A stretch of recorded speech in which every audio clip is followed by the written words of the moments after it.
جزاک اللہ. کیسے مزاج؟ الحمدللہ رب العالمین. ماشاء اللہ. حجاج کرام وہ جن کے قافلے الحمدللہ لاکھوں لاکھ وہاں پہنچ چکے ہیں، کچھ تیاریوں میں، اسی کے ساتھ ساتھ قربانی کے حوالے سے بھی کئی ایسے افراد احباب بلکہ لاکھوں لاکھ تو تیاریوں میں گویا کہ شروع کر چکے ہیں، کئی خرید چکے ہیں، کوئی خریدنے کی تیاریوں میں ہے. منڈیاں ایک طرح کی سج چکی ہیں، منڈیوں میں جانور پہنچ چکے ہیں، اور لوگوں کے اندر ایک جذبہ ہوتا ہے ان دنوں میں بطور خاص، وہ قربانی کے جانوروں کو تلاش کرتے ہیں، خریدتے ہیں. ماشاءاللہ ایک اچھی عادت ہے، سنت ابراہیمی پر عمل کرتے ہیں، اور کچھ دن قبل جانوروں کو لانے سے دلوں کے اندر ایک اور محبت بیٹھ جاتی قربانی کے حوالے سے. تو اسی سلسلے میں انشاءاللہ کچھ مسائل پر بھی گفتگو کریں گے. ہمارے پاس ویڈیو سوال ہے، پہلے ان کو لیتے ہیں. میرا نام محمد احسن ہے. میرا مفتی صاحب سے یہ سوال ہے کہ قربانی کے جانور میں عقیقہ کیا اور اس کے گوشت سے مہمانوں کی دعوت کری، ایسا کرنا جائز ہے یا نہیں؟ قربانی کا عقیقہ تو کیا، لیکن پھر گوشت کی دعوت کیا فرماتے؟ بسم اللہ الرحمن الرحیم. قربانی کے جانور میں یعنی بڑا جانور جس کے اندر 7 حصے ہوتے ہیں، اس میں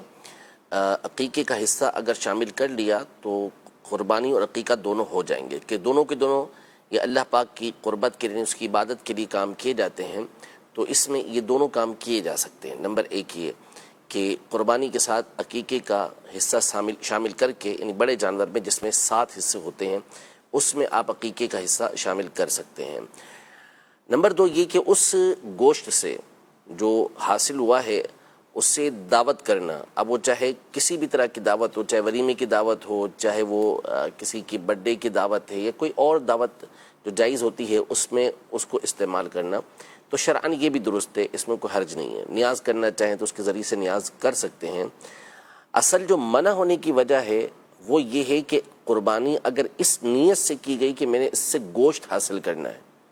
تو پھر قربانی یہ نہیں ہوتی. جب آپ نے قربانی اس نیت سے کر لی کہ میں اللہ تبارک و تعالیٰ کی طرف سے عائد کردہ جو اللہ نے مجھ پر جو مقرر کیا ہے واجب وہ اسے ادا کر رہا ہوں، یا جو سنت مبارکہ ہے حقیقے کی اس کو ادا کر رہا ہوں، اب گوشت حاصل ہو گیا، اس کے بعد آپ اسے کسی کو کھلانا چاہتے ہیں، خود کھانا چاہتے ہیں، صدقہ کرنا چاہتے ہیں، نیاز کرنا چاہتے ہیں، دعوت کرنا چاہتے ہیں، تو ان تمام امور کی آپ کو اجازت دی گئی ہے کہ یہ کام آپ کر سکتے ہیں. تو لہذا اگر کسی نے قربانی و عقیقے کی گوشت سے دعوت کی تو اس میں کوئی حرج نہیں ہے. ٹھیک ہے. آپ نے کہا قربانی کے میں گوشت کا تو قربانی نہیں ہوتی، مطلب گوشت کا حصول ہو، ہاں یعنی مقصد ہی یہ ہو کہ میں گوشت حاصل کرنے کے لیے قربانی کر رہا ہوں، یعنی قربانی نہیں کر رہا، گوشت صرف گوشت لے رہا ہوں، گوشت لے رہا ہوں. یعنی اگر تو نیت یہ ہے کہ میں قربانی کر رہا ہوں اور ساتھ پتہ ہے کہ گوشت تو ملنا ہے جی جی تو اس میں کوئی حرج نہیں ہے. لیکن کوئی خاص اس نیت سے کرتا ہے کہ قربانی کا تو پتہ نہیں کیا ہے لیکن گوشت اتنا مجھے مل جائے گا، چلو یہ گزارا اچھی طریقے سے ہو جائے گا، تو یوں اگر یا فریش گوشت آ جائے گا اور قربانی کی نیت کسی حصے کی نہیں ہے، جی، اور ایسا شخص کسی بڑے جانور میں حصہ ڈال دے، سب کی قربانی کو ضائع کر دے گا. کیونکہ جو 7 حصوں والی قربانی ہوتی ہے، چاہے وہ اونٹ کی ہو، چاہے وہ گائے کی ہو، بھینس کی ہو، کسی اور جانور کی ہو، تو جو 7 حصے جس کے اندر ہوتے ہیں اس میں یہ ضروری ہوتا ہے کہ تمام کے تمام حصوں میں قربانی کی نیت کی، اللہ تبارک و تعالیٰ کی رضا کی، اس کی قربت حاصل کرنے کی نیت کی ہو، اس کی عبادت کی اصل نیت ہو، چاہے وہ عقیقے کی صورت میں ہو، چاہے وہ واجب قربانی کی صورت میں ہو، چاہے وہ نفلی قربانی کی صورت میں ہو، چاہے وہ اپنی طرف سے کی ہو، چاہے وہ نبی پاک صلی اللہ علیہ وسلم کی طرف سے کی ہو، چاہے اپنے مرحوم والدین کی طرف سے کی ہو، یہ تمام چیزیں اس کے اندر شامل ہو سکتی ہیں. ٹھیک ہے. اور اس کے بعد پھر یہ ہے کہ یہ عقیقے کا یہ جس طرح بھی اس کو استعمال کریں، چاہے دعوت میں کریں یا ان کو بھی ایسا کر سکتے ہیں کہ تقسیم کر کے لوگوں کے گھروں میں بھیج دیں، جیسے عام طور پہ قربانی کے گوشت کو بھیج دیں. بالکل ایسا کر سکتے ہیں، کوئی حرج نہیں ہے اس میں. یعنی 3 حصے جو کرتے ہیں، ایک حصہ اپنے لیے رکھنا، ایک حصہ اپنے رشتہ داروں دوستوں احباب کے لیے رکھنا، اور تیسرا حصہ غریبوں میں تقسیم کرنا. یہ مستحب کام ہے، اچھا کام ہے، تو اس طرح کریں گے تو اچھی بات ہے. ورنہ اگر کوئی تینوں میں سے جس کام کے اندر بھی ایک میں بھی استعمال کر لیتا ہے تو اس کے لیے جائز ہوگا. ٹھیک جی. مزید مفتی صاحب کی بارگاہ میں سوال عرض ہے، کیا احرام کی حالت میں عقد نکاح جائز ہے؟ برائے کرم جواب ارشاد فرما دیں. سبحان اللہ. جی، احرام کی حالت میں عقد نکاح، بعض کو سوال بھی تھوڑا سا وہ لگ رہا ہوگا کہ جو حج عمرہ کرنے جائیں احرام بھی پہن لیا ہے تو اب اس صورت میں کون نکاح کرے گا، لیکن آپ بتائیے۔ احرام کی حالت میں نکاح یہ جائز ہے، یعنی ایسا نہیں ہے کہ نکاح کرنا منع ہو۔ احناف کے نزدیک صحیح حدیث مبارکہ کے مطابق جو صحیح مسلم اور دیگر کتابوں کے اندر موجود ہے، صحیح بخاری شریف میں بھی ہے کہ نبی پاک صلی اللہ تعالیٰ علیہ وآلہ وسلم نے حضرت سیدتنا میمونہ رضی اللہ تعالیٰ عنہا سے اس وقت نکاح کیا جب احرام کی حالت میں آپ تھے۔ ٹھیک، تو احرام کی حالت میں نکاح کرنا یہ منع نہیں ہے۔ جو ازدواجی تعلقات اور دیگر آگے کے معاملات ہوتے ہیں وہ احرام کی حالت میں منع ہوتے ہیں، وہ نہیں کر سکتے۔ لیکن اگر کسی نے نکاح کیا ہے تو اس کا نکاح کرنا یہ بالکل درست ہے، اس میں کوئی حرج نہیں ہے۔ نکاح تو یہی ہے نا کہ شرعن ایجاب و قبول ہو گیا اور عقد نکاح ہو گیا۔ جی، اب اس کے بعد وہ ٹھیک ہے شرعن وہ میاں بیوی کی حیثیت سے ہوں گے، جی، لیکن احرام کی پابندیوں میں سے وہ دیگر لازم ساری ہوگا۔ جو احرام کی پابندی مثلا عمرے پر گئے مثال کے طور پر، چلے حج کے احرام میں تو عام طور پر مشکل ہی ایسا ہوتا ہوگا، عمرے پر گئے، اب عمرے پر جا کے مکہ مکرمہ پہنچے ہیں اور وہاں پر جو ہے وہ پہلے سے طے تھا کہ اس تاریخ کو نکاح کرنا ہے، اب عمرہ ادا کرنے سے پہلے اگر کسی نے نکاح کر لیا احرام کی حالت میں تو اس میں کوئی حرج نہیں ہے۔ ٹھیک جی، مزید سوال۔ شوکت سے میرا نام ہے، مفتی صاحب سے یہ سوال ہے بھائی قربانی کے دن کتنے ہیں؟ جی، قربانی کے دن کتنے، بڑا اہم سوال ہے اور اس طرح کے سوال عام طور پہ صحیح بات یہ ہے اور صحیح قول یہ ہے جو صحابہ کرام علیہم رضوان سے مروی ہے کہ قربانی کے ایام یہ 3 دن ہیں، یعنی 10، 11 اور 12۔ موطا امام مالک میں حضرت سیدنا عبداللہ ابن عمر رضی اللہ تعالی عنہما کی حدیث مبارکہ ہے کہ آپ نے یہ ارشاد فرمایا کہ الاضحیٰ یومان بعد یوم الاضحیٰ، یعنی جو قربانی ہے وہ عید الاضحیٰ کے بعد 2 دن اور ہے، یعنی 10 تاریخ کو عید الاضحیٰ منائی وہ دن اور اس کے بعد 2 دن مزید ہے۔ اسی طرح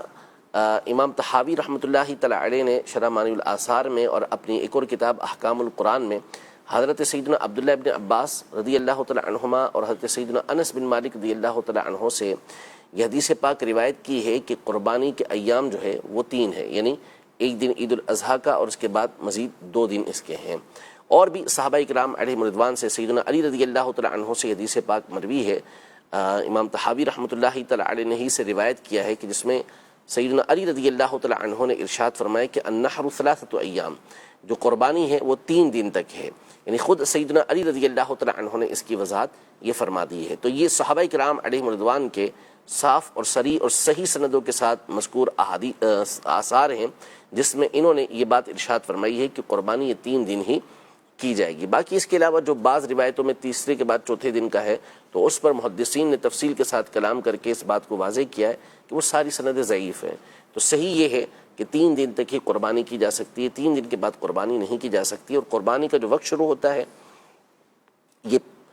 10 تاریخ کی طلوع فجر کے بعد وقت شروع ہو جاتا ہے، اور اس کا وقت جو ہے وہ تیسرے دن کے سورج کے غروب ہونے سے پہلے تک ہوتا ہے۔ ہاں،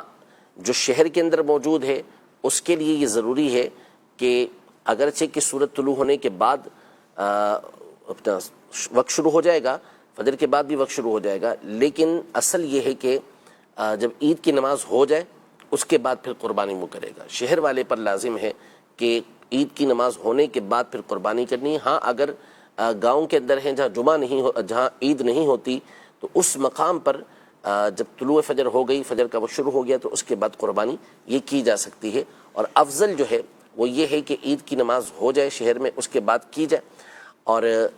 بہتر بھی یہی ہے کہ پہلے ہی دن قربانی کی جائے، اور اگر دوسرے اور تیسرے دن کرتا ہے تو یہ قربانی کرنا بھی جائز ہوگا، اس میں کوئی حرج نہیں ہے۔ تیسرے دن کے بعد قربانی نہیں کی جا سکتی۔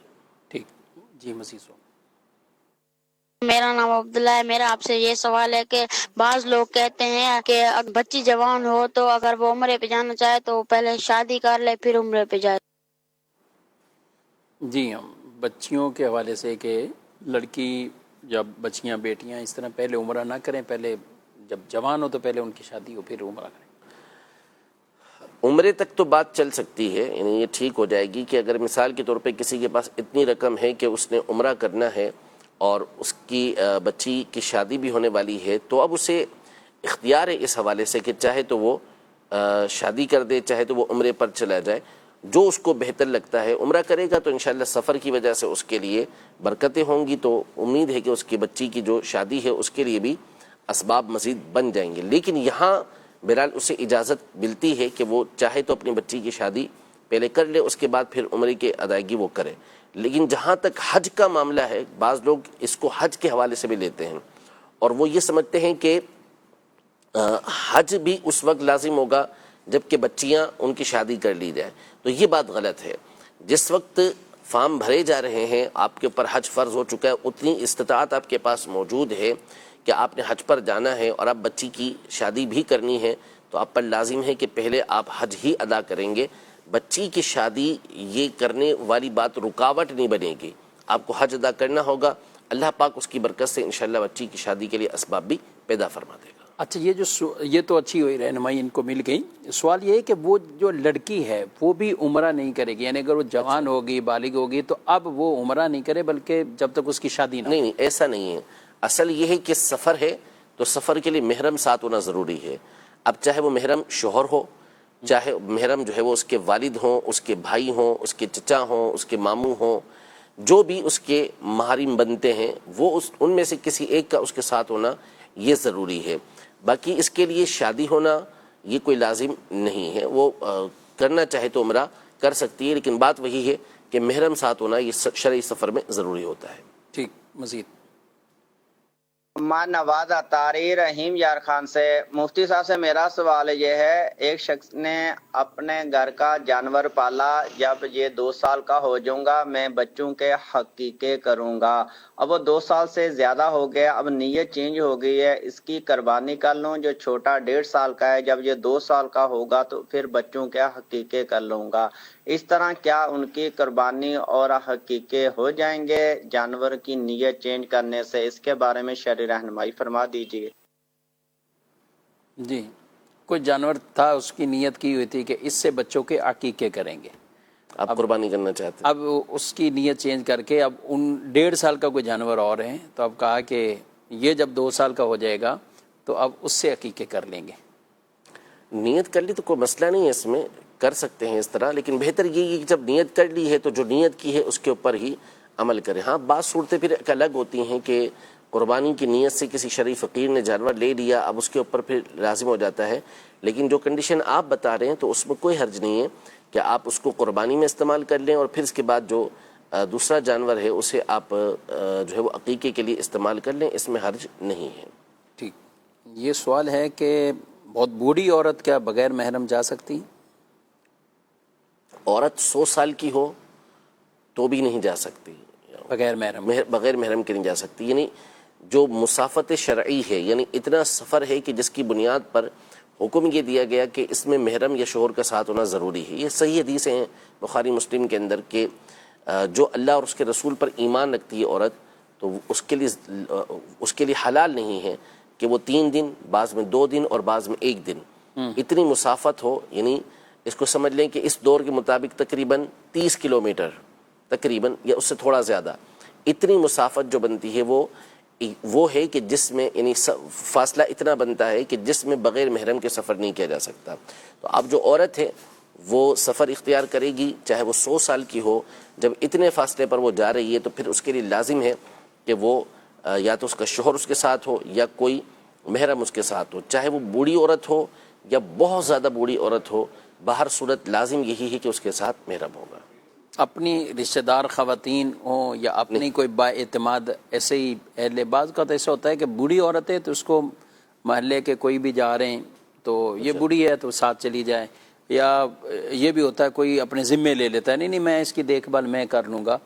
تو ایسی ذمے لینے والے کو بھی اور ان کو بھی یعنی بالکل لازمی بات ہے، جو شرعی حکم ہے وہ یہی ہے، نبی پاک صلی اللہ علیہ وسلم نے واضح فرما دیا ہے، لہذا کسی عورت کے لیے جائز نہیں ہوگا کہ اس طریقے سے وہ سفر اختیار کرے جب تک کہ اس کے ساتھ اس کا کوئی قابل اعتماد محرم نہ ہو۔ ٹھیک ہے، عصر کے بعد قضا نماز پڑھ سکتے ہیں؟ عصر کے فرض ادا کر لیے تو اب اس کے بعد عصر کے بعد قضا نمازیں ادا کر سکتے ہیں، اس میں کوئی حرج نہیں ہے، البتہ جو آخری 20 منٹ ہیں اس میں قضا نماز ادا نہیں کر سکتے، آخری 20 منٹ میں قضا نماز ادا کرنے کی اجازت نہیں، باقی جو عصر کے بعد کا وقت ہے اس میں قضا نمازیں ادا ہو سکتی ہیں، لیکن لازم یہ ہے کہ آپ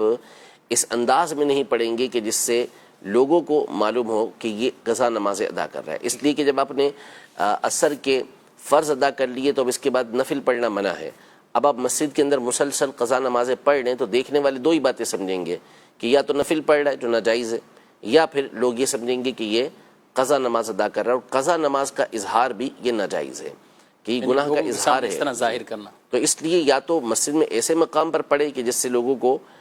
تشویش نہ ہو، یا پھر گھر کے اندر تنہائی میں پڑھے تاکہ گناہ کا اظہار ان کے سامنے نہ ہو. اچھا، آخری 20 منٹ میں اس دن کی اثر پڑھ سکتے ہیں؟ اگر اس دن کی اثر نہیں پڑی تو پھر لازم ہوگا کہ اس دن کی اثر تو آخری 20 منٹ میں، بلکہ اگر 1 منٹ بھی باقی رہ گیا ہے، اتنا وقت باقی رہ گیا ہے کہ آپ تکبیر تحریمہ کہہ لیں تو آپ پر لازم ہوگا کہ اس وقت میں تکبیر تحریمہ کہہ لیں تو نماز آپ کی شروع ہو جائے گی. یعنی اس دن کے اثر کو لازمی وہ قضا تو نہیں کہلائے گی؟ نہیں، وقت کے اندر ادا کی گئی، گرچہ کہ ناقص وقت میں ادا کی گئی لیکن نماز ادا ہی کہلائے گی. ٹھیک ہے. اچھا، نوافل کی آپ نے بات کی تو عصر کے بعد بعض اوقات حج عمرہ کرنے والے یہ ان کا طواف ختم ہوتا ہے تو وہ عصر کا وقت ہوتا ہے. اچھا چلیں، ساری صورتیں مکروہ وقت یہ بھی ممکن ہے کہ مکروہ وقت ہے، اور بعض ایسے اوقات کہ جن میں نوافل مکروہ ہوتے ہیں، یعنی عصر کی پڑھ لی تھی نماز، اب مکروہ وقت وہ 20 منٹ والا شروع نہیں ہوا لیکن یہ بیچ کا جو وقت ہے تو کیا نفل پڑھ سکتے ہیں؟ نہیں، جن اوقات میں نفل پڑھنا منع ہے ان اوقات میں طواف کے بعد کے نفل بھی نہیں پڑھ سکتے. جیسے مثال کے طور پر فجر کی آپ نے فجر کا وقت شروع ہو گیا، اس کے بعد کسی نے طواف شروع کیا ہے، پہلے طواف شروع کیا تھا لیکن فجر کا وقت شروع ہو گیا، تو اب یہ وہ وقت ہے کہ جس میں آپ نفل نہیں پڑھ سکتے، تو اس وقت میں آپ طواف کے نفل بھی نہیں پڑھ سکتے. اسی طرح عصر کے بعد، عصر کے فرض ادا کرنے کے بعد آپ نے طواف شروع کیا اور پھر اس کے بعد نفل چونکہ نہیں پڑھ سکتے تو اس وقت میں نفل نہیں پڑھیں گے. اب آپ ٹائم کو نکالیں گے اور جب مکروہ ختم ہو جائے گا تو اس کے بعد آپ نے پھر نوافل کو ادا کرنا ہے. ٹھیک ہے جی. مزید سو صاحب کی برگاہ میں میرا سوال یہ ہے کہ جو بندہ عمرہ پہلے کر لے تو اس کے اوپر حج واجب ہو جاتا ہے کہ ایسے ہی ہے جس بندے کی استطاعت صرف عمرے کی ہو حج کی نہ ہو، تو اگر وہ عمرہ کر لے تو حج بعد میں نہ کر سکے تو اس کے متعلق کیا حکم ہے؟ جواب ارشاد فرما دیں، جزاک اللہ. یہ کافی لوگوں میں یہ تاثر پائے جاتے ہیں. ایسا نہیں ہے، عمرہ جو ہے وہ سنت ہے کہ عمرہ ادا کیا جائے، سنت مبارکہ ہے، اور عمرے کے اپنے احکام ہیں. نبی پاک صلی اللہ تعالیٰ علیہ وآلہ وسلم نے حج جو فرض ادا کیا تھا وہ آخری سال میں ادا کیا تھا، 10 ہجری کے اندر ادا کیا تھا، اور اس سے پہلے آپ صلی اللہ علیہ وسلم نے عمرے جو ہے وہ پہلے بھی ادا کیا آپ نے. تو اس لیے عمرے کے معاملات الگ ہیں. عمرہ کوئی ادا کرتا ہے تو سنت ادا کرے گا وہ، لیکن جو حج ہے اس کے اپنے شرائط ہیں، اپنی استطاعت ہے اس میں، کہ جب وہ استطاعت اس کے اندر پائی جائے گی، شرائط اس میں پائی جائیں گی تو اس کے اوپر لازم ہوگا. لہذا اگر کسی نے عمرہ ادا کر لیا تو عمرہ ادا کرنے کی وجہ سے اس کے اوپر حج لازم نہیں ہوگا. ٹھیک ہے. اور اب فیملیز کے حوالے سے بھی ہوتا ہے، بعض اوقات لوگوں میں حج فرض ہوتا ہے، یعنی کسی ایک شخص پر تو حج فرض ہے، اب وہ چاہتا ہے کہ میں اکیلا جاؤں گا تو چونکہ میں اکیلا ہی حاضر ہو رہا ہوں اور میرا اتنا خرچ ہو رہا ہے تو اس کی بجائے میں پوری فیملیز کو عمرہ کرواؤں، تو ان دونوں صورتوں میں کیا اختیار کرے گا؟ اس کے لیے حکم یہی ہے کہ حج اگر اس کے اوپر فرض ہو چکا ہے تو اس نے پہلے فرض حج ادا کرنا ہے. صحیح. اور اس کا یہ ہوتا ہے کہ جب ہمارے دور کے مطابق فارم بھرے جا رہے ہوتے ہیں، جب وقت آ جاتا ہے کہ اس میں آپ نے فارم بھرنے ہیں، تو یہ وہ وقت ہوتا ہے کہ جس کے پاس استطاعت ہوگی تو اس نے حج کا فارم بھر دینا ہے تاکہ وہ حج ادا کر سکے. اب اگر کسی نے جان بوجھ کے اس سال حج ادا نہیں کیا اس وجہ سے کہ مجھے اپنی فیملی کے ساتھ عمرہ ادا کرنا ہے، تو ایسا بندہ گناہ گار ہوگا، اس کو توبہ کرنا لازم ہوگی. تو اس پر جو حج فرض ہے اس کی ادائیگی اس پر لازم ہے، خود اپنی طرف سے عمرہ کرنا اس پر لازم نہیں ہے. چاہے جائے کہ وہ پوری فیملی کے عمرے کی وجہ سے اپنے حج کو چھوڑے، یہ شرعاً درست نہیں ہے، گناہ گار ہوگا، اس پر توبہ کرنا ہوگی. ٹھیک. مزید مفتی صاحب سے سوال ہے کہ جب جماعت کے ساتھ مقتدی امام صاحب کہتا ہے سمی اللہ لمن حمیدہ، تو مقتدی نے ربنا ولک الحمد کب کہنا ہے؟ کھڑے ہو کر کہنا ہے یا پیچھے کھڑے ہوتے ہوئے کہنا ہے؟ اس کا جواب ارشاد فرما دیجیے. صحیح. امام تو سمی اللہ لمن حمیدہ کھڑے ہوتے ہوتے کہہ رہے ہوتے ہیں، تو مقتدی بھی اسی ٹائم شروع کرے گا یا پورا کھڑے ہونے کے بعد؟ امام جب سمی اللہ لمن حمیدہ کہہ لے تو پھر حکم ہے کہ فقولو، اب تم اللہم ربنا لک الحمد یہ الفاظ کہو. تو امام کے پورا ہونے کے بعد ہم نے یہ ادا کرنا ہے، اور امام جو پورا کرے گا وہ سیدھا جب کھڑا ہو جائے گا تو اسی وقت سمیع اللہ لمن حمیدہ کو پورا کرے گا، شروع رکوع سے کرے گا سمیع اللہ لمن حمیدہ کہنا، لیکن اس کی انتہا جو ہوگی، پورا جو ہوگا وہ اس وقت ہوگا جب وہ قومے میں کھڑا ہو چکا ہوگا۔ تو اب یہ مکمل کھڑا ہو گیا، پیچھے مقتدی بھی کھڑا ہو گیا، اب اس کے بعد وہ ربنا لک الحمد یا ربنا ولک الحمد یا اللہم ربنا ولک الحمد جو کلمات وہ کہنا چاہتا ہے اب وہ کہے گا۔ امام بھی کہے گا کہ امام صرف اتنا ہی کہے گا؟ امام سمیع اللہ لمن حمیدہ کہے گا۔ امام کے لیے اس چیز کا حکم ہے کہ نبی ہاں نفل پڑھ رہا ہے، کوئی بندہ اکیلا پڑھ رہا ہے تو پھر اس صورت میں جو احادیث طیبہ ہیں اس سے یہ بات ثابت ہے کہ اس میں سمیع اللہ لمن حمیدہ بھی کہے گا اور ربنا ولک الحمد بھی کہے گا، لیکن جب جماعت ہوگی تو اس میں تقسیم ہے، امام کے لیے سمیع اللہ لمن حمیدہ کہنا ہے اور مقتدی کے لیے جو پیچھے پڑھ رہا ہے اس کے لیے اللہم ربنا ولک الحمد کہنا ہے۔ ٹھیک ہے، اچھا تو اس میں پھر امام کیا کچھ انتظار کریں گے یا امام نہیں، چلے انتظار نہیں کرے گا، امام کھڑا ہوا اور اس نے جو تعدیل ارکان کہتے ہیں سیدھا اتنا کھڑا ہونا کہ اس کے ایک بار سبحان اللہ، ہاں اتنی مقدار میں کھڑا ہو جائے اور اس کی کمر بالکل سیدھی ہو جائے، اس کے بعد پھر وہ رکوع کے اندر اپنا سجدے کے اندر چلا جائے گا، اور اتنی دیر میں پیچھے جو مقتدی آئے گا اس نے کون سی وہاں پہ تلاوت کرنی ہے، اللہم ربنا ولک الحمد کہنا ہے، وہ ایک سیکنڈ کے اندر ادا ہو جائے گا، وہ بھی امام کے پیچھے سجدے میں چلا جائے گا۔ ٹھیک، مزید سوال؟ جی میرا سوال یہ ہے کہ اگر ہم 4 رکعت نماز پڑھتے ہیں تو ہر رکعت میں بسم اللہ پڑھنی چاہیے یا نہیں پڑھنی چاہیے؟ سورۃ الفاتحہ سے پہلے ہر رکعت میں بسم اللہ الرحمن الرحیم پڑھی جائے گی، اور اسی طرح اگر آپ سورۃ الفاتحہ کے بعد ڈائریکٹ کچھ سورت شروع کر رہے ہیں تو اس میں بھی بسم اللہ الرحمن الرحیم پڑھنا سنت مبارکہ ہے، اور اگر سورت کوئی دوسری شروع نہیں کر رہے، درمیان میں سے پڑھ رہے ہیں، جیسے یا ایھا الذین آمنوا استعینوا بالصبر والصلاۃ یہ آیت پڑھی یا کوئی اور آیت آپ نے درمیان میں سے پڑھی تو اب بھی بسم اللہ الرحمن الرحیم پڑھنا یہ جائز ہے، ہاں لیکن سنت نہیں ہے، لیکن پڑھتا ہے تو اس کے پڑھنے میں کوئی حرج نہیں ہوگا۔ ٹھیک ہے، یعنی کچھ ایس ایم ایس بھی شامل کرتے ہیں، اور چھوٹا بچہ دودھ پیتا ہوا کیا وہ جو کچھ جو ہے وہ نکال دے، دودھ وغیرہ نکال دے تو اس سے کیا والدہ کے کپڑے وغیرہ ناپاک ہو؟ اگر منہ بھر ہے اور اس کو بیدے سے وہ الٹی آئی ہے تو اس صورت میں اس کے کپڑے ناپاک ہو جائیں گے، اسے پاک کرنا ہوں گے، یعنی اس میں احتیاط ظاہر لازم، بالکل کئی لازم۔ چیزوں میں ایسے ہی کہ بچوں کے حوالے سے بے احتیاطی برتی جاتی ہے، اور ایک تعداد تو بچوں کے پیشاب پر بھی چھینٹے مارنے کے سے ہی وہ پاک ہو جائے، کہ ایسا بھی ہوتا ہے؟ نہیں، اصل مسئلہ یہ ہے کہ اس پر تو اتفاق ہے علماء کا کہ چھوٹا بچہ ہو یا بڑا شخص ہو ہر ایک کا پیشاب ناپاک ہے، اس کا کوئی نہیں ہے۔ بعض لوگوں کو غلط فہمی ہوتی ہے کہ شاید کچھ ائمہ جو ہے وہ اس بات کے قائل ہیں کہ پیشاب پاک ہے چھوٹے بچے کا، ایسا کوئی نہیں۔ جو پاک کرنے کا طریقہ ہے وہ بچے اور بچی کے پیشاب میں فرق بیان کیا گیا ہے کہ ان دونوں کے پیشاب کو پاک کرنے کا طریقہ الگ الگ ہے، لیکن وہ چھینٹے مارنا نہیں ہے۔ احادیث طیبہ میں وہ یہ ہے کہ جو لڑکا ہوتا ہے اس کے پیشاب کو دھونے کے لیے زیادہ تکلف نہیں کرنا پڑتا، یعنی اس کا پیشاب جلدی دھل جاتا ہے،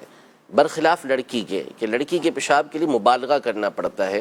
تو وہ جو احادیث طیبہ میں چھینٹے مارنے کا تو دوسرے مقام پہ اس کی وضاحت موجود ہے کہ اس سے مراد یہ دھونا ہے، دھونے میں مبالغہ نہ کرنا ہے، برخلاف بچی کے کہ بچی کا جو معاملہ ہے اس میں دھونے کے اندر مبالغہ کرنا پڑتا ہے، پھر وہ اس کے اوپر ڈیٹیل علماء نے بیان کی کہ اس کی وجہ کیا ہے، لیکن بہرحال چھینٹے مارنے سے کوئی چیز بھی پاک نہیں ہوتی۔ چھینٹے جس چیز پہ ماریں گے تو ظاہر ہے کہ نجاست تو پھیلے گی، چیز جو پاک ہوتی ہے وہ دھونے سے پاک ہوتی ہے، تو اسے دھویا جائے گا۔ ہاں لڑکے کے پیشاب کو دھونے میں وہ مبالغہ نہیں کیا جائے گا جو لڑکی کے پیشاب کو دھونے میں مبالغہ کیا جائے گا۔ ٹھیک ہے، اور پاک کرنے کا طریقہ ہی چلیں کچھ خلاصہ تھوڑا سا بتا دیں آپ، کپڑے پر، دامن پر کہیں بھی ایسا ہے تو اس کو یعنی یا تو یہ کہ پوری قمیض کو ہی پاک کیا جائے یا جہاں نجاست لگی جہاں نجاست لگی ہے اسے ہی دھوئیں گے، اور اس میں مختلف طریقے ہوتے ہیں دھونے کے، یا تو اگر آپ کسی برتن وغیرہ سے اسے دھو رہے ہیں تو پانی اس پہ آپ نے ڈال دیا، بہتا پانی نہ ہوا مثال کے طور پر، ویسے تو عام طور پہ بہتا پانی ہو جاتا ہے، وہ یہی بتا دیں جو نلکے کے نیچے، نلکے کے نیچے تو سمپل ہے کہ اسے تھوڑی دیر آپ نلکے کے نیچے رکھیں، اتنا کہ آپ کو گمان اس بات کا ہو جائے، خیال جم جائے آپ کا کہ جو نجاست تھی وہ اس میں سے بہہ گئی، تو اب وہ کپڑے آپ کے پاک ہو جائیں گے، اس کو استعمال کرنے میں کوئی حرج نہیں ہے۔ یہ سب سے سمپل اور آسان طریقہ کار ہے۔ ٹھیک جی، مزید سوال؟ میرا مفتی صاحب سے سوال یہ ہے کہ کن امور کے کرنے سے دم واجب ہوتا ہے؟ حج کے لیے دم کن امور کے کرنے پر یہ لازم ہوتا ہے؟ سوال تو بہت اہم ہے، لیکن پورا باب ہے. اب اس میں کن کن معاملات پہ کہاں کہاں دم لازم آئے، کہاں کہاں کفارات، صدقات فطر یہ لازم آئے، یعنی اس طرح کے وہ جرم یا غلطی پر ہے. بہرحال کچھ ڈیٹیل تفصیل مفتی صاحب آج کل حج کے جو گروپ ہیں اس میں ماشاءاللہ آپ کافی فعال بھی ہیں اور جوابات بھی ارشاد فرما رہے ہیں. کئی حاجیوں کو آپ کے وائس کے ذریعے جوابات بھی مل رہے ہیں. تو کیا کہتے ہیں، کچھ خلاصہ کہاں کا دم لازم ہوتا ہے؟ تو کافی چیزیں جی بہت ساری چیزیں ہیں، اور رفیق الحرمین میں آخر میں جرم اور ان کے کفارے کے نام سے پوری ڈیٹیل موجود ہے. عمومی طور پر اس میں جو چیز پیش آتی ہے ہمارے یہاں پر، وہ آتی ہے چہرہ چھپانے کے حوالے سے. ایک تو کہ چہرہ اپنا چھپا لیتے ہیں. تو چہرہ اگر آپ کا سمجھیں کہ تقریباً 12 گھنٹے 4 پہر تقریباً 12 گھنٹے اگر یہ چوتھائی یا اس سے زیادہ چھپا رہ گیا تو اس صورت میں دم لازم آئے گا. اور اگر اس سے کم ہے، یعنی 12 گھنٹے سے کم ہے، یا جو چھپا ہے آپ کا وہ چوتھائی نہیں تھوڑا سا چھپا ہے، تو اس صورت میں صدقہ دینا ہوتا ہے، یعنی صدقہ فطر کی رقم یہ لازم ہوتی ہے. کم میں بھی کوئی مقدار ہے کہ کتنی مقدار کم میں؟ نہیں، تھوڑا سا بھی چھپے گا تو اس کے اوپر صدقہ لازم ہو یہ جائے گا. بعض کا حاجی چھپا دیتا ہے، نہیں، دوسرے کو کسی اور کی وجہ سے بھی چھپا ہو تو بھی لازم ہو جائے گا. اچھا. جبکہ وہ چھپا نہ ہو کہ جس کے ذریعے سے چہرے کا آپ کا کچھ حصہ یہ چھپ گیا ہو. ایک تو یہ صورت عام طور پہ پیش آتی ہے. دوسرا بال کے ٹوٹنے کی صورتیں ہوتی ہیں کہ بہت سے لوگوں کے بال جو ہے وہ ہاتھ لگانے سے جھڑ جاتے ہیں، ٹوٹ جاتے ہیں. تو جب آپ کی کسی عمل کی وجہ سے آپ کے بال ٹوٹیں، یعنی ایک تو ہوتی بیماری خود بخود جھڑنے، آپ نے ہاتھ وات کچھ بھی نہیں لگایا، کنگا ونگا کچھ نہیں کیا، جھڑنے خود کا ہی مرض جھڑ ہے. گئے، تو وہ تو کچھ بھی نہیں ہوگا آپ کے اوپر. لیکن آپ کے ہاتھ لگانے کی وجہ سے، کنگا کرنے کی وجہ سے، چاہے آپ وضو ہی کے اندر اسے کیوں نہ ہاتھ لگا رہے ہو، اس میں اگر 1 سے لے کے 3 تک کے آپ کے بال ٹوٹے ہیں تو ہر ایک بال کے بدلے کھجور آپ صدقہ کر سکتے ہیں. یعنی اس کو دے دیں جس کو صدقہ لگتا ہے، تو آپ کا یہ ادا ہو جائے گا. اور وہ وہاں دینا بہتر ہے، لیکن اگر یہاں پاکستان میں بھی آپ کسی کو دے دیتے ہیں تو وہ ادا ہو جائے گا. لیکن اگر ایک ہی وقت کے اندر جیسے وضو کر رہے تھے اور اس دوران 4 یا اس سے زیادہ آپ کے بال ٹوٹ جاتے ہیں، تو اس صورت میں آپ کو صدقہ فطر یہ دینا ہوگا. صدقہ فطر دینا ہوگا. یہ ہو گیا. یہ عام طور پہ لازم آتا ہے. اسی طرح بعض اوقات خوشبو کے مسائل آتے ہیں کہ ایسی چیزیں استعمال کر لی جاتی ہیں کہ جن کے استعمال کی وجہ سے دم لازم آ جاتا ہے. جیسے منہ، مثال کے طور پہ کوئی چیز ایسی چوم لی، جیسے حجر اسود بعض اوقات چومتے ہیں لوگ، یا خانہ کعبہ کا غلاف چومتے ہیں، تو اس میں بسا اوقات، ہمیشہ نہیں، بعض اوقات خوشبو اتنی زیادہ ہوتی ہے کہ منہ پورا بھر جاتا ہے. تو اب دیکھنے والا کہے کہ بھئی یہ تو بہت زیادہ خوشبو لگ گئی ہے آپ کو، تو پھر اس صورت میں دم لازم ہوتا ہے، ورنہ پھر صدقہ لازم آتا ہے. تو اسی طرح کی اور کافی ساری چیزیں ہیں جن کے اوپر دم اور صدقہ یہ لازم ہوتا ہے. تفصیل آپ چاہیں تو رفیق الحرمین میں آخر میں یہ باتیں لکھی ہوئی ہیں، وہاں آپ سن سکتے ہیں، آپ پڑھ سکتے ہیں. میقات سے گزرے اور گزرے ہی احرام کے بغیر، جی، سو گئے تھے جہاز میں، نیند آئی، سو گئے، آنکھ کھولی تو جدہ میقات پہنچے ہوئے یا میقات کم از کم گزر گئے. تو اب اس میں کرنا کیا چاہیے، احتیاط کیا ہے؟ بعض کا جہاز میں اعلان تو ہوتے ہیں، لیکن وہ ایک دم تو سارے اٹھ کے جا نہیں سکتے ہیں. اچھا، وہ ایک دوسرے کو دیکھ رہے ہوتے ہیں کہ یہ باندھ رہا ہے، فلاں چلا گیا، فلاں چلا گیا. تو اس میں بھی ہو سکتا ہے اتنا ٹائم لگ گیا کہ میقات ہی گزر سکتا ہے، توجہ نہ رہی. ہاں، اس میں اصل یہ ہے کہ دیکھیں، اگر تو آپ کا درمیان میں کہیں اسٹے نہیں ہے، جیسے بعض اوقات اسٹے ہوتے ہیں کسی میقات سے پہلے والے مقام پر، عام طور پہ ہوتے ہیں کہ جدہ سے پہلے یا مدینہ شریف آپ جا رہے ہیں. مدینہ شریف کا تو مسئلہ ہی نہیں ہے، یہاں سے دبئی جا رہے ہیں، قطر جا رہے ہیں، اور بعض اوقات ریاض میں ٹھہرتی ہے، تو وہ میقات سے باہر ہیں، وہ تو آپ وہاں پہنچ کے بھی نیت کر سکتے ہیں، اس میں مسئلہ نہیں ہے. لیکن مثال کے طور پہ ڈائریکٹ جا رہے ہیں، براہ راست آپ کی مکہ مکرمہ جدہ کی فلائٹ ہے، تو اس صورت میں عافیت اس کے اندر ہے کہ آپ جب کھانا وغیرہ کھا کے فارغ ہو جائیں جہاز میں، تو اس کے بعد نیت کر لیں. کیونکہ بسا اوقات یہ ہوتا ہے کہ بندہ سو جاتا ہے، نیند آ جاتی ہے کھانا کھا کے اسے، اب سویا ہوا ہے، برابر میں دوسرا بندہ جگانا جس کو کہا کہ وہ خود بھی سو گیا، تو پھر دونوں کے مسئلے ہو جاتے ہیں. تو اب نیت مؤخر کرنی نہیں چاہیے، اب تو بیٹھ گئے اور سب کچھ کر بھی نیت کر لیں. اچھا، اب تو فائدہ ہی ہے نا، نیت میں احرام کی حالت میں ہوں گے، ثواب بھی ملے گا، ٹھیک، تو اس میں نیت کر لیں. اور اگر آپ واقعی ایسا ہے کہ آپ کو نیند نہیں آتی، آپ کے اوپر آپ کو پورا اعتماد ہے، تو پھر جہاز میں باقاعدہ اعلان ہوتا ہے، اس کی طرف توجہ رکھیں، یا کم از کم 1 گھنٹہ پہلے آپ جو ہے وہ نیت کر لیں احرام کی، اور اس کے بعد پھر احرام کے احکام آپ پر لازم ہو جائیں گے. یہ تو ہے احرام جو باندھنے کی بات. دوسری آپ نے جو بات کہی ہے کہ اگر گزر گیا ہاں اب پھر ہوگا مسئلہ تھوڑا پہنچ سا، جدہ گیا نا، اب تو جہاز تو پیچھے نہیں اب تو یہ ہوگا کہ اس پر یہ لازم ہوگا کہ قریب کی جو میقات ہے اس طرف جائے، اور بظاہر جدہ سے پیچھے کی طرف جانے کی وہاں پہ کوئی راہ نہیں ہوتی، صحیح، کہ وہاں سے کامران کی جو میقات بتاتے تھے پھر جو ہماری یہ یلملم کی جو میقات کے محاذات میں کامران آتا تھا، اب ظاہر ہے کہ ہمارے دور میں تو وہ بحری جہاز والا سلسلہ نہیں ہے، تو اس میں اب قریب تر جو میقات ہے وہ رابق کی پڑتی ہے، وہ مکہ مکرمہ سے